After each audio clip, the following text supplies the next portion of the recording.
Another video. My name is Hannah, if you don't already know me. Today we're going to be talking about a very popular mineral that a lot of people know and love. Quartz. This is probably one of the most popular minerals that I've worked with when I've worked in the store. It's definitely one of like the most ubiquitous minerals in the crust, for sure. Ubiquitous just means that it occurs a lot and plentifully. It's very abundant. There's a lot of fun things about quartz. I think quartz is probably like one of my favorite minerals, just with how much information there is about it. And it's fairly an easy mineral to understand as well. So let's get into quartz. Okay, I wrote down a cute little chart, so we're gonna look at it together. It's gonna be fun. All right, so quartz, our bestie here. Quartz is a silicate mineral. It is composed of silicon and oxygen. Silicon dioxide, if you're familiar with that. Quartz has a Mohs hardness of 7.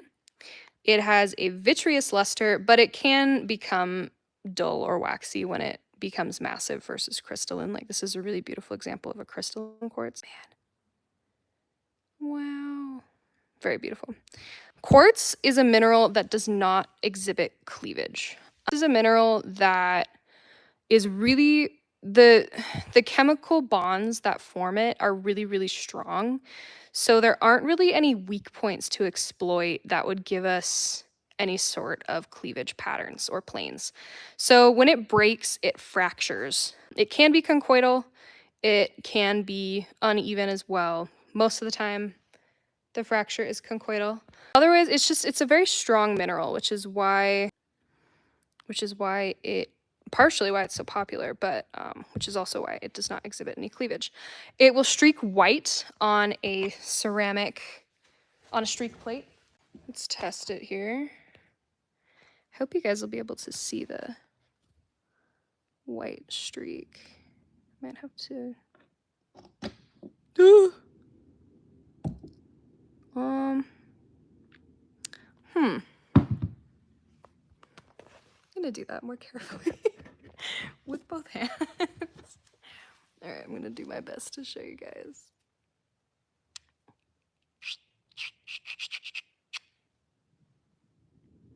It's hard to see, but there is some white streak lines on there. The plate's white, so it's gonna be challenging to show you guys the white streak, but I promise you it's white. So the streak is white, fractures conchoidally or unevenly, truly. It does not exhibit cleavage. It's got a vitreous luster. It's quite hard. It's on a 7 on the Mohs hardness scale.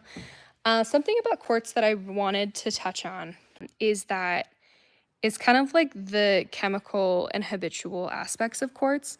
Quartz is made up of millions and billions of these silicon oxygen tetrahedras. Tetrahedras are 3-sided triangular prisms. So there is one smaller silicon atom in the middle, surrounded by 4 larger oxygen atoms, 4 oxygen ions. So these ions together are going to want to form a neutral little pocket. So within this space that it has, you've got this silicon ion that is a +4 charge. So it needs 4 of these -2 oxygens to balance out this +4 charge to make this a neutral bond here.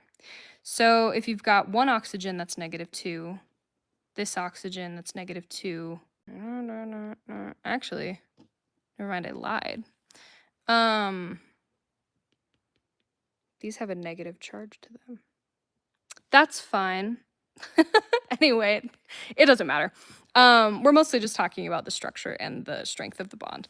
So quartz being a tectosilicate mineral just essentially means that it is made up of these oxygen silica tetrahedrons. And something that is especially notable about the tetrahedrons is that because they form triangles, they're going to organize themselves into these kind of like ring-like patterns. my gosh, this is so hard to draw through a camera.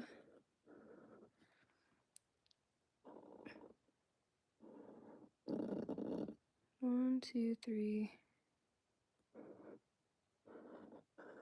Okay, this is a somewhat crude drawing, but they're going to form these rings of the silicon oxygen tetrahedra. Why this is important is because the crystal habit of quartz is hexagonal. For the most part, there is like a subdivision of it that's trigonal on a plane, but that's only if you're really fact checking me. But in general, it is a hexagonal crystal pattern because these silicon oxygen tetrahedrons, the triangles, form rings and make up these hexagonal shapes. So the hexagonal shape is important because it's pretty much observable in every single quartz crystal you're going to come across if it's crystalline. If it's massive, just kind of like you'll run into quartz out in the field that will look just like this, where it's just massive and rocky. But when it is crystalline, it will always, always, always be six-sided like this. And that is the biggest quartz tell. And that is because of those silicon oxygen tetrahedrons that form the crystal.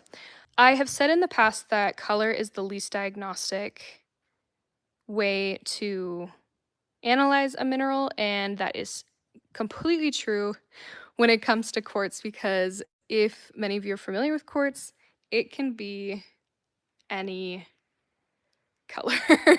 It can be clear, it can be colorless like this. It can be smoky. It can have some traces of, I think irradiated aluminum is what creates this smoky hue in the quartz, big smoky quartz. It can have iron in it.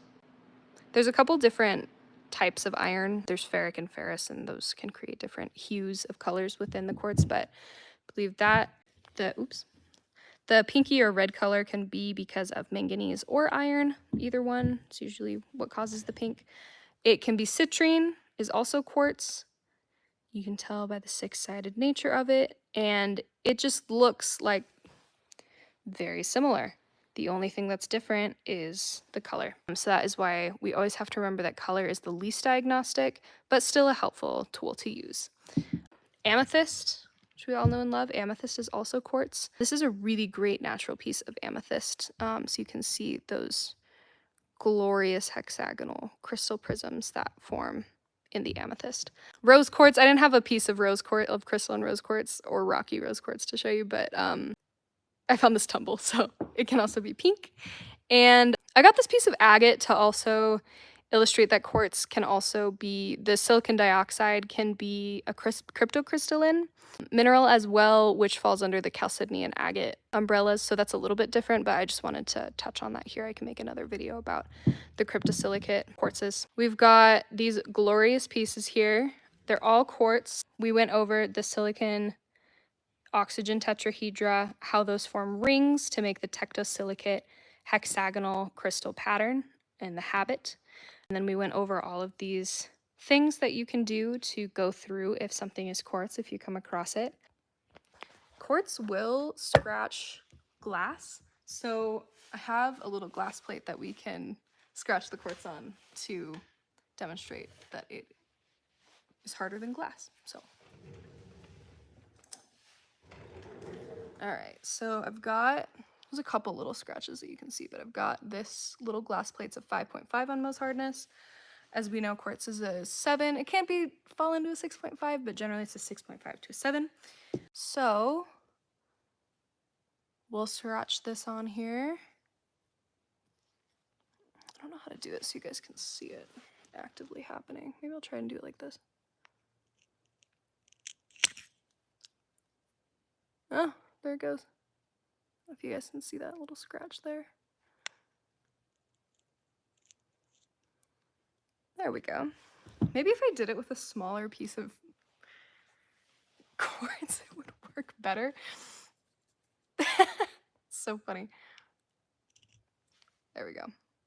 So I made that scratch. These 3 all came from the quartz. A glass plate and an unglazed ceramic streak plate are generally tools that a lot of hobby geologists and professional geologists will bring out into the field with them. To test hardness, you can also bring a penny. That is at a 3.5, so that's a good test for softer minerals like calcite, which I'll make another video on. But yeah, this was a fun introductory video to quartz. I hope that it was fun to listen to and that you guys learned something new. I'll come back for another video soon. I know that sometimes there's a question of how to distinguish quartz from calcite, so we'll get into that, and also quartz from glass, which can be a bit tricky as well. So don't forget to like and subscribe. I'll see you guys soon. Thanks so much for watching. I'll see you in the next video. Bye.